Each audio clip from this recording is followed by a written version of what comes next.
we held a NATO summit the very next day.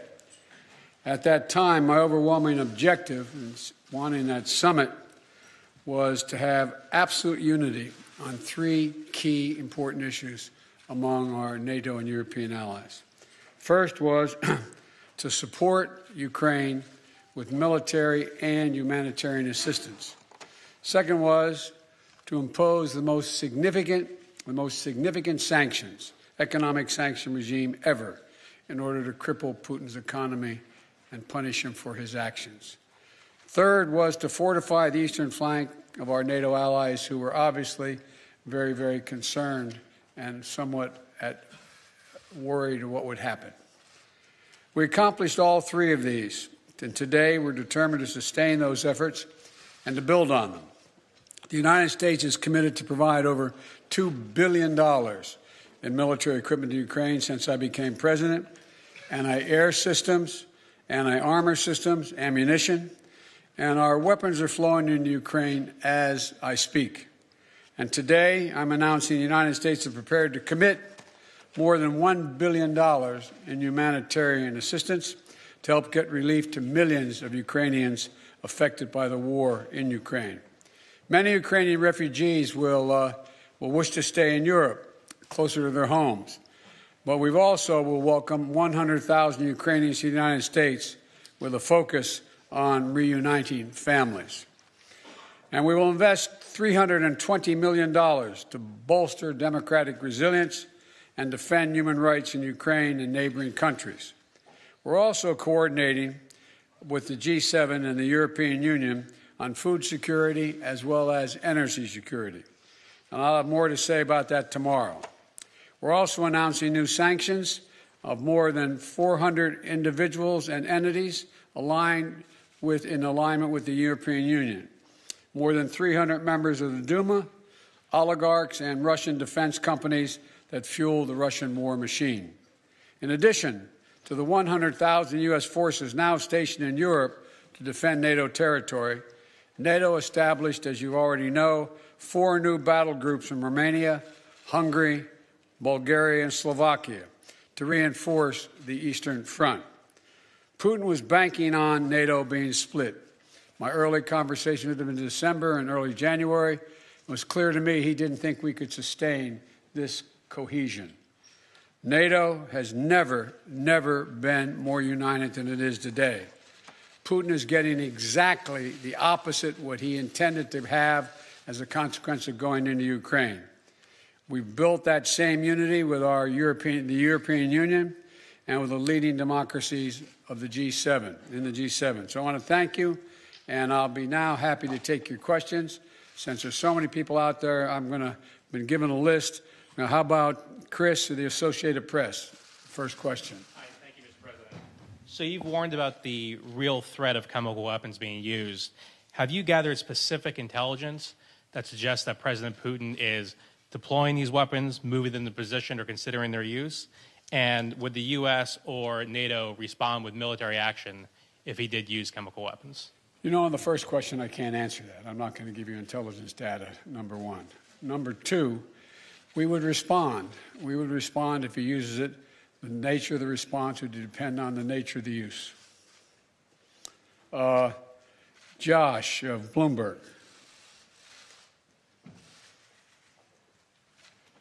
Perhaps I'll just project, Mr. President. Thank you very much. If I had your voice, I'd have been elected a lot earlier. I'll give it a try. He's got a long arm. Thank you.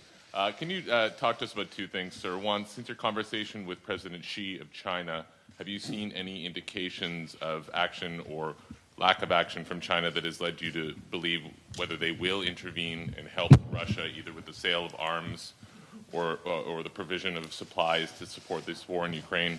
And secondly, can you say whether the conversation today turned to the subject of food shortages and what the U.S. will do to address wheat shortages in particular as a result of this war? Thank you. On the first question relating to President Xi Jinping of China, I had a very straightforward conversation with Xi now, I guess it's 6 days ago, 7 days ago, in that range. And I made it clear to him, I made no threats, but I made it clear to him that make sure he understood the consequences of him helping Russia, as had been reported and as what was expected. And I made no threats, but I pointed out the number of American and foreign corporations that left Russia as a consequence of their barbaric behavior. And I indicated that I knew how much because we had long discussions in the past about his interest in making sure he had economic relations and economic growth with Europe and the United States, and indicated that he'd be putting himself at significant jeopardy in those aims if, in fact, he were to move forward. I am not going to comment on any detail about what we know or don't know as a consequence of that conversation, but tomorrow or next Monday that Ursula is having that conference with China,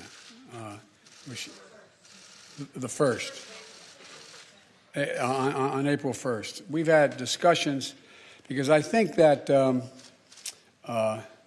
China understands that its economic future is much more closely tied to the West than it is to Russia.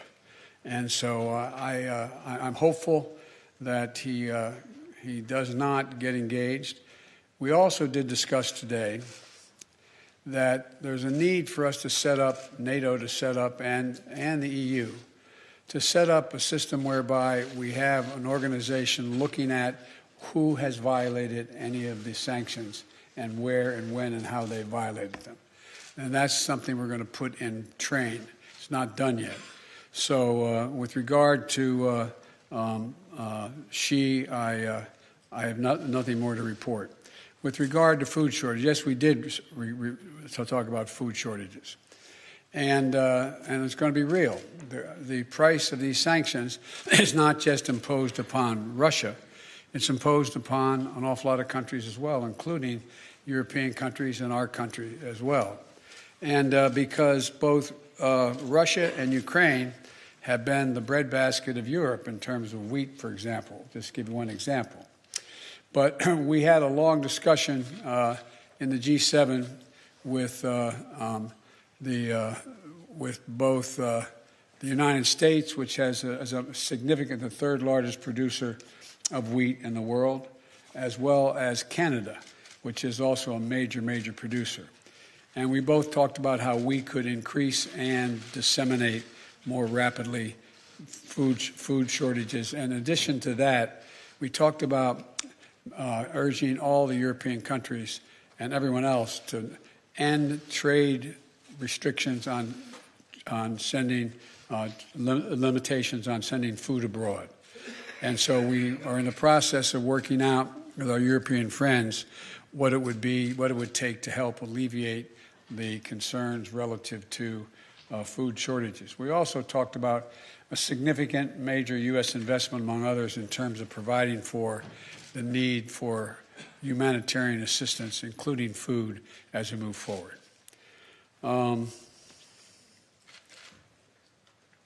Tarina of the Wall Street Journal. Watch out you don't get hit in the head there now. Mr. President, in your view, does President Zelensky need to cede any Ukrainian territory in order to gain a ceasefire with Russia, or is that completely off the table?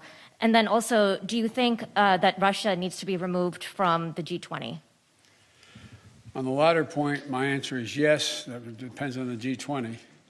That was raised today, and I raised the possibility if that can't be done, if Indonesia and others do not agree, then we should, in my view, ask to have both Ukraine be able to attend the meetings, as well as basically Ukraine being able to attend the G20 meeting and observe. With regard to, what was the first question? If you think that Ukraine needs to cease, to give up any territory in order to get a ceasefire. That is a total judgment based on Ukraine. Nothing about Ukraine without Ukraine. I don't believe that they're going to have to do that, but that's a judgment. There's negotiations, that are discussions, I should say, that have taken place that I have not been part of, including the Ukrainians, and it's their judgment to make. Cecilia, ABC. There you are. Oh, okay, that way, thank you. Sir, you've made it very clear in this conflict that you do not want to see World War III. But is it possible that in expressing that so early that you were too quick to rule out direct military intervention in this war? Could Putin have been emboldened knowing that you are not going to get involved directly in this conflict? No and no. You do not believe that. And to clarify on chemical weapons, if chemical weapons were used in Ukraine, would that trigger a military response from NATO? It would trigger a response in kind. Whether or not you're asking whether NATO would cross, we'd make that decision at the time. And my final question, because you're heading to Poland tomorrow, do you think that getting a first-hand look at the effects of this war on these millions of Ukrainians who have fled their country could change the way that you might respond? I don't think so, because I've been to many, many war zones. I've been in refugee camps. I've been in war zones for the last 15 years, and it's devastating. But the thing you look at the most is you see these young children. You see children without parents that are in those camps or in refugees.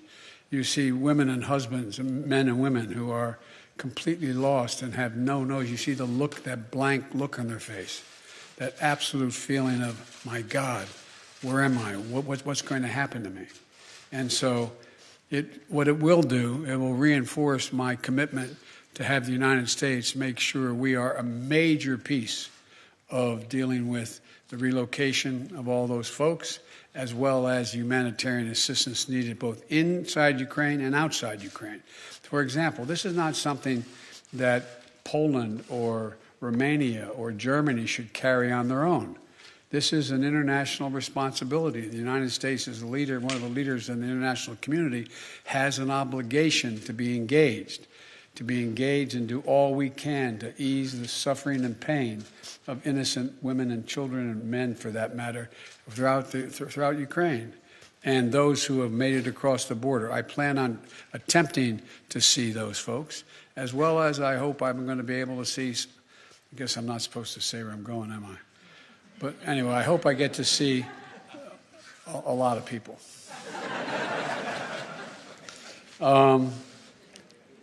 Marcus of Der Spiegel.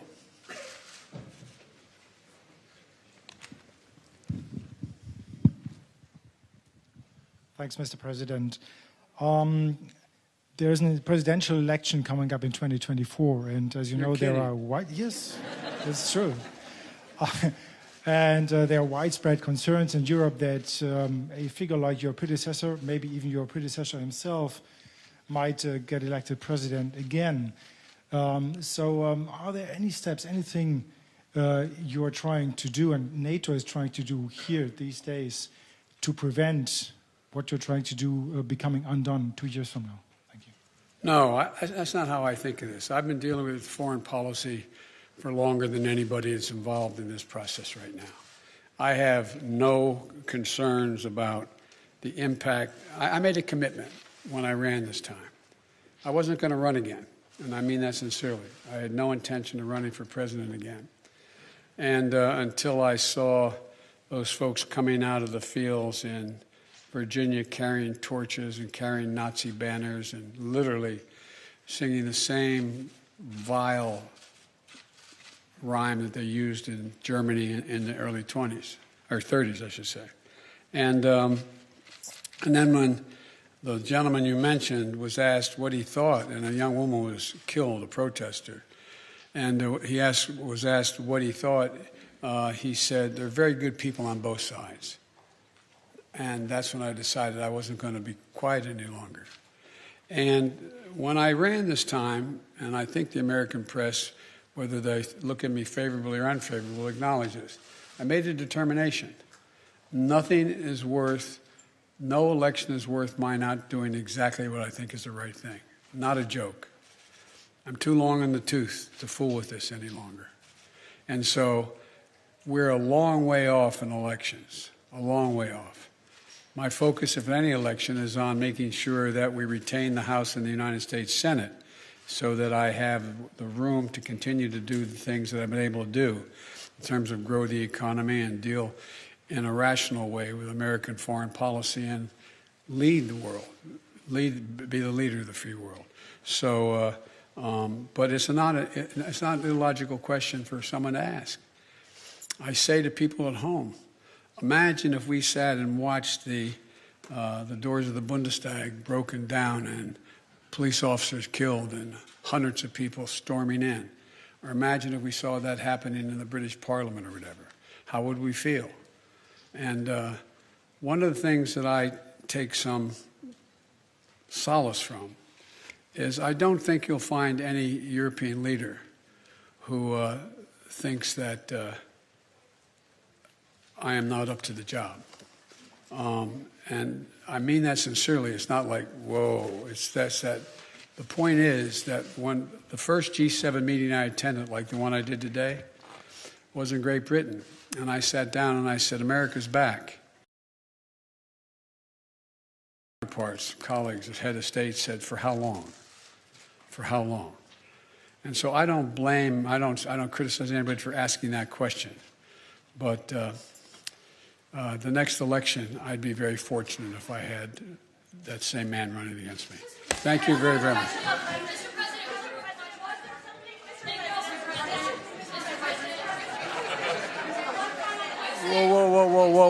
Whoa. No. Yeah, one final question, right.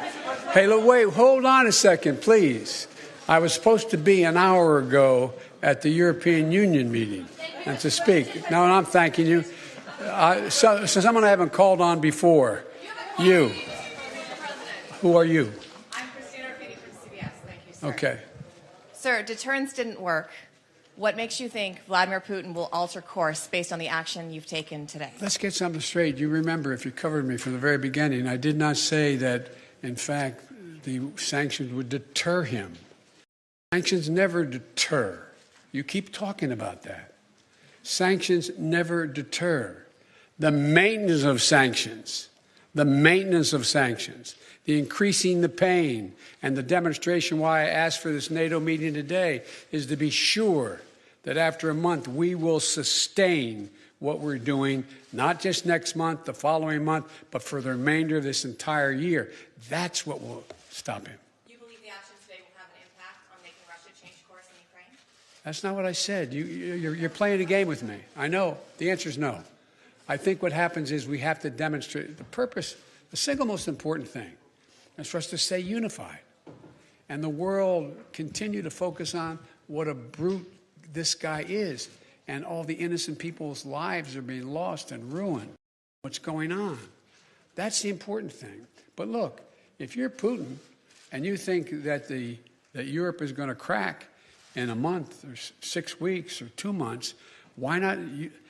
They can take anything for another month, but we have to demonstrate. The reason I asked for the meeting, we have to stay fully, totally, thoroughly united. Thank you.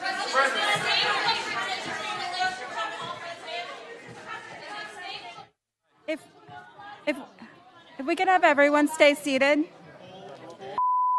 Everyone stay seated. If we could have everyone stay seated until the traveling package has departed. Kate Bedingfield. Kate. Staff this way. Oh, I'm so sorry.